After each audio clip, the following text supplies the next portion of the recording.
কাৰণ ৮,০০০ লাড়ু বানাবই লাগব। এতিয়া মানে আপোনালোকে ঘৰ চৰ চব বাদ দিছে নাকি? নাপাত যদি বৰেক আছে বৰেকক দায়িত্ব দি আহিছে আৰু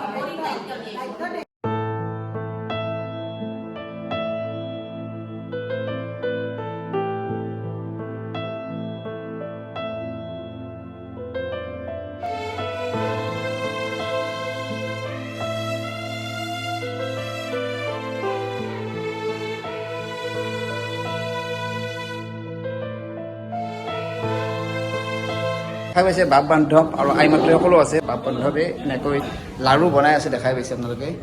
সকলোৱে লাড়ু বানত ব্যস্ত। ইমান গৰম দেখাই পাইছে ৩৭ ডিগ্ৰী বৰ্তমান গৰম, তথাপিও কিন্তু এনেকৈ তেওঁলোকে লাড়ু বানি আছে।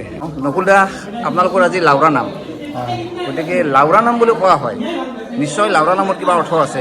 শ্ৰীকৃষ্ণই এই আমাৰ পুতৰা খেলাই হৰি এইটো আছে বৰগীতৰ গোটা জুমুৰীয়া খৈ মোৱা লাড়ু আনন্দে বিভিন্ন সেইটো বেনু বুলি আছে এইটো বৰগীতত। শ্ৰীকৃষ্ণৰ দিনৰ পৰা এইটো লাড়ু হেৰি। আৰু আমাৰ এইটো জগন্নাথৰ নাম কি, আমাৰ যিহেতু খেতি পথাৰৰ মানুহ, আমাৰ জীৱকুলক যাতে বাৰিষা আগে আগে মানে যাতে কোনো জীৱ জন্তু বা বিশেষ কৰি আমাৰ গৰু ছাগলী যাতে কোনো মাৰি মৰক নহয় বা মানুহৰ যাতে উপকাৰ মানে হয়, তাৰ কাৰণে এটা মানে জগন্নাথক স্মৰণ কৰি এটা নাম দিয়া হয়, লাড়ু নাম দিয়া হয়। এইটো এটা পৰম বিশ্বাস। আমাৰ ১৮৯৭ চনৰ মানে ভূমিকম্পৰ পৰাই গজিয়া সত্ৰ এখন স্থানান্তৰ ধৰি আহে। গজিয়া নতুনকৈ গজালি মানে গজিয়া সত্ৰ। আৰু এইখন আমাৰ সত্ৰখন এটা ঐতিহ্য আছে। ইয়াতে এই সত্ৰতে মহাপুৰুষ মাধৱদেৱে কিমতে ভকতি কাকতি ঘোষাতি ৰচনা কৰিছিল, পুথিত আছে।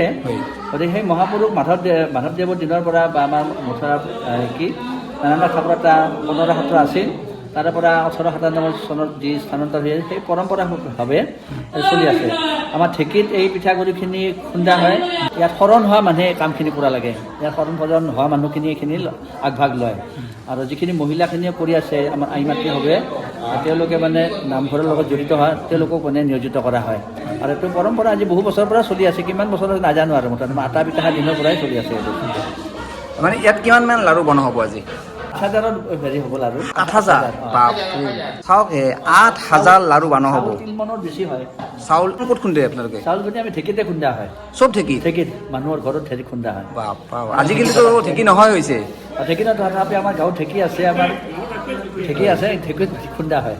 ঢেঁকীত তিতা কৰি মতা মানুহ দিয়া হয় আৰু চালনী তিতামান মহিলা দিয়া হয়। আনি থাকে, নিয়াই নি থাকে। আৰু ঢেঁকীবিলাকতো বলন দিয়া হয়। যাৰ ঢেঁকী হেৰি তেওঁলোকে ২ দিনমান আগৰ পৰা চাফা চুফা কৰি থয়। আৰু আমাৰ যিখিনি ভকত যিখিনি আজি কাম কৰিছে সকলোকে বলন দি মাতিছে। তামোল পাণ সকলোৱে আহিব নোৱাৰে ইয়াতে। আৰু শৰণ ভজন হোৱা মানুহখিনি আহিব পাৰে। মানে চবেই বনাব নোৱাৰে বস্তু? নোৱাৰে। আৰু কিছুমান মানুহ এচপাত মানুহ যি মিঠাই পাগৰ মানুহ, তেওঁ মিঠাইৰে এচপাত। এই কিশোৰী তালুকদাৰ তেখেতে মিঠাইৰ কাৰণে এচপাত। তেখেতে বয়স হ'লে বহে আছে, কিমান পৰিমাণৰ হেৰি কৰিব লাগিব, জাল দিব লাগিব, তেখেতসকলে জানে। চাওক, এয়া হৈছে আই মাতৃসকল আৰু এনেকৈ লাড়ু বানত ব্যস্ত। আজি হয়তো বহুত ভাল লাগি আছে। প্ৰত্যেক বছৰে জেঠ মাহত আজি ৩৭ ডিগ্ৰী চলি আছে, ইমান গৰম। কিন্তু ঘৰত থাকিলে কিন্তু বিচনীকে থাকলা হয় না? চাওক, এইখিনি সময়ত যদি ঘৰত থাকলা হয় হয়তো ফেনৰ তলত নহ'লে বিচনীখন। কিন্তু নাম বুলি, জগন্নাথৰ নাম বুলি আজি না ফেন আছে না ফেন চাওক বন্ধ, ফেন নাই, লাইট নাই, না বিচনী আছে, চবৰে ব্যস্ত। অনুভৱ কৰা নাই। চাওক, তেওঁলোকে অনুভৱ কৰা নাই, কাৰণ ৮,০০০ লাড়ু বানাবই লাগিব। তাৰ কাৰণে গৰম ঠাণ্ডা বুলি কথা নাই।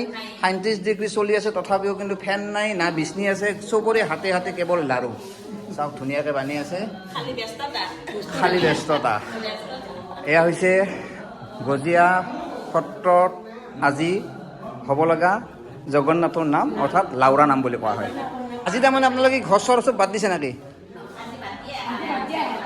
নাপাত যদি বৰেক আছে বৰেকক দায়িত্ব দি আহিছে আৰু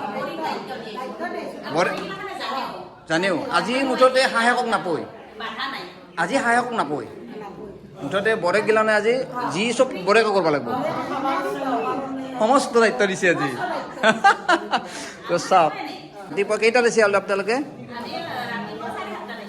তো 7:30টাৰ পৰা 1টা বাজিল। 1টা বজাক লগি তেওঁলোকে এনেকৈ ইয়াত ব্যস্ত হৈ আছে, কাৰণ ৮,০০০ লাড়ু গধূলা হ'বই লাগিব মানুহ। আৰু দেখা পাইছে ফেনখন দেখি দিছোঁ, লাইট নাই, আৰু ৩৭ ডিগ্ৰী চলি আছে। আৰু চাওক, চবেই ব্যস্ত, সকলোৱে ব্যস্ত ধুনীয়া কৰি এটা নাম দেখি আছে আপোনালোকক, তো চাই থাকোঁ।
আপোনালোকক যিমানখিনি পাৰোঁ নাম দেখুৱালোঁ, গতিকে মই ভিডিঅ'টো সমাপ্ত কৰিম। আপোনালোকে ভিডিঅ'টো শ্বেয়াৰ কৰক। ধন্যবাদ।